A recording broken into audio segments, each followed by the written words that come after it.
شروع کرتا ہوں اللہ کے نام سے جو بڑا مہربان اور نہایت رحم کرنے والا ہے۔ حضرت عبداللہ رضی اللہ عنہ سے روایت ہے کہ نبی کریم صلی اللہ علیہ وآلہ وسلم نے فرمایا، سب سے بہتر میرا زمانہ ہے، اس کے بعد ان لوگوں کا جو اس کے بعد ہوں گے، پھر جو ان کے بعد ہوں گے، اور اس کے بعد ایسے لوگ پیدا ہوں گے جو قسم سے پہلے گواہی دیں گے، کبھی گواہی سے پہلے قسم کھائیں گے۔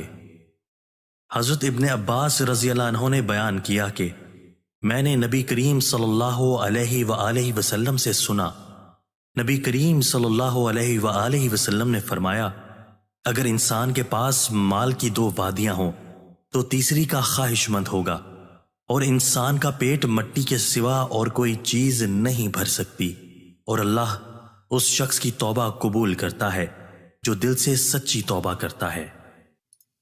دوستو، اللہ تعالی ہمیں ان احادیث مبارکہ پر عمل کرنے اور اپنی زندگیوں کو سنوارنے کی توفیق عطا فرمائے۔